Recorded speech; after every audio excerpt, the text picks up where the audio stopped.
Imagine someone looking straight into your eyes and saying, "I love you, but I want you only for myself. I don't want to share you with anyone. I want every part of your time, your attention, your affection. I want to be the center of your world."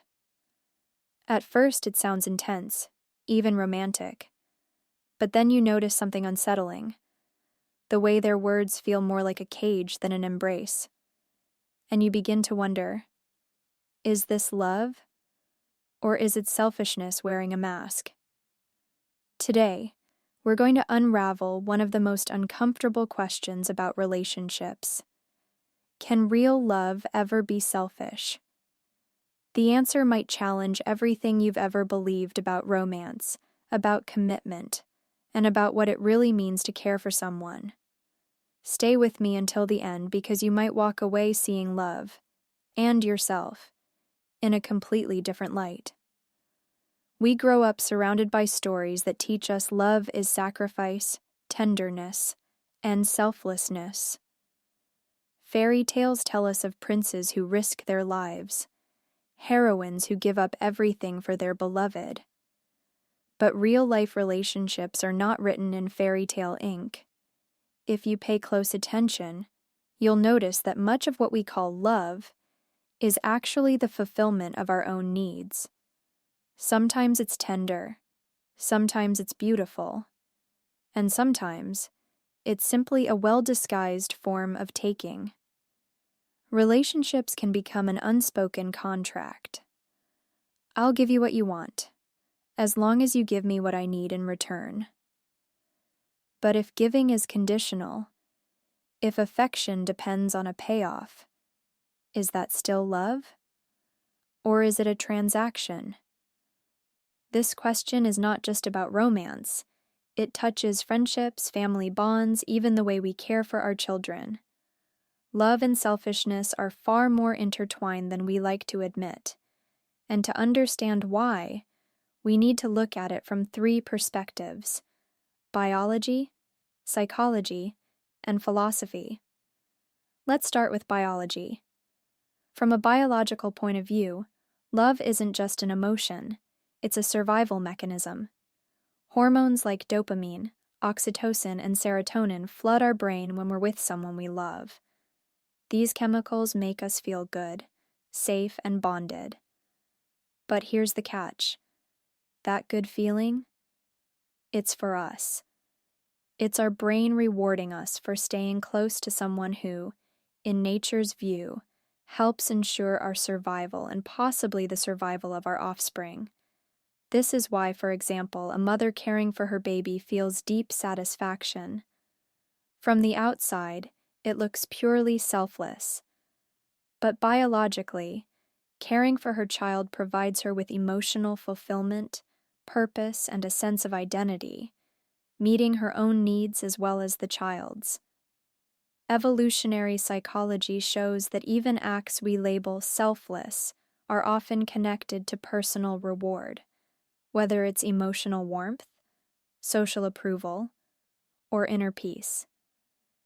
So here's the question: is it wrong to love someone because loving them makes you feel good? Or is that, in fact, the essence of love? That it's something from which both people gain? If both hearts are nourished, maybe a little selfishness is not a flaw but a necessary ingredient. But psychology complicates things. We often choose partners who fill in the missing pieces of our identity. If you're afraid of loneliness, you may fall in love to escape the empty space beside you at night. If you feel unworthy, you might fall in love to hear, again and again, that you are valued. This is where silent selfishness hides. It doesn't look like greed or control. It looks like deep need. I want you close because I am scared of my own emptiness. I love you, but I expect you to rescue me from my own storms. I need you because without you I feel like I disappear. This isn't cruel. It's deeply human. But if we're not aware of it, love becomes a chain, not a gift. Imagine Emma and Daniel together for 5 years. Emma says often, "He is my whole world," It sounds romantic, but here's the reality. Daniel can't fully pursue his hobbies or see his friends without Emma feeling threatened. She doesn't forbid him outright. She just sighs, makes comments, or withdraws affection until he chooses her over everything else. This isn't about love. It's about fear dressed up as devotion. And so we must ask, if love limits another person, is it still love? If we love in a way that ensures they can never leave us, are we truly loving them? Or are we loving the sense of security they give us? Philosophy pushes the debate even further. Aristotle described love as wishing good for another person for their own sake. Pure, undiluted, altruistic. But Friedrich Nietzsche argued that there's no such thing as pure selflessness. Every act, even the kindest, carries some self-interest, because we do it to feel good, to affirm our values, to see ourselves as good people. Think about it. If I give you a gift because I want to see you smile, am I doing it for you? Or am I doing it for the joy your smile gives me? This idea is uncomfortable, but in relationships it means that selfishness and love are not opposites. They are partners, dancing together in different balances. The real question is not whether selfishness exists in love, but whether it's healthy or toxic. Healthy selfishness is when we care for our own needs while also caring for the needs of our partner. Toxic selfishness is when our partner becomes nothing more than a tool for our happiness. You can see the difference in the warning signs.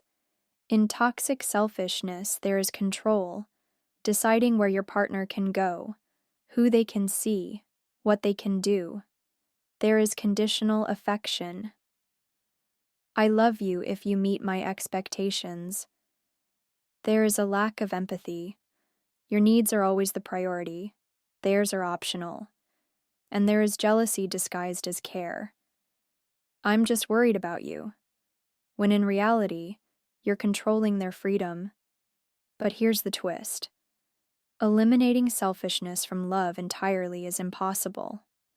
Love is always at least partly about how the other person makes us feel. The goal is not to erase selfishness. It's to make it conscious and balanced. Healthy love says, I want to be with you because you make my life better, and I want your life to be better because of me. So how do we balance love and selfishness? It starts with awareness. Ask yourself, why do I want this person by my side? If the answer is mostly about what they give you, pause. Second, look for balance. Are you both giving and receiving in similar measure, even if the ways you give are different? Third, communicate openly. Share what you need, but just as importantly, ask what they need. A relationship where only one person's needs are met is not love, it's possession. And here's the part we don't like to admit. Sometimes we stay in relationships not because of love, but because of the benefits we get from them. It could be emotional comfort, financial security, or the image of stability. Sometimes ending such a relationship feels unthinkable, not because we can't live without the person, but because we can't live without what they provide us. That's where the most dangerous form of selfish love hides, the one that convinces us it's selflessness. But there's hope. Selfishness in love doesn't have to be destructive. In fact, when it's acknowledged and balanced, it can strengthen a relationship. Wanting to be loved, wanting to feel special, wanting to have someone choose you every day. These are human desires. When they're matched with genuine care for your partner's growth, joy, and freedom, they become part of a healthy love story. Real love is not about erasing yourself for another person. It's about meeting in the middle, two full people, each with their own needs, dreams, and boundaries, choosing to give without erasing themselves. It's about knowing that "I want you" is not less romantic than "I need you." In fact, it's often healthier. So maybe the question we should be asking is not, can love be selfish, but can selfishness in love be healthy? The answer, I believe, is yes. But it requires brutal honesty with ourselves. It requires asking, am I loving this person for who they are, or for what they give me? Am I willing to let them grow, even if it changes what they give me?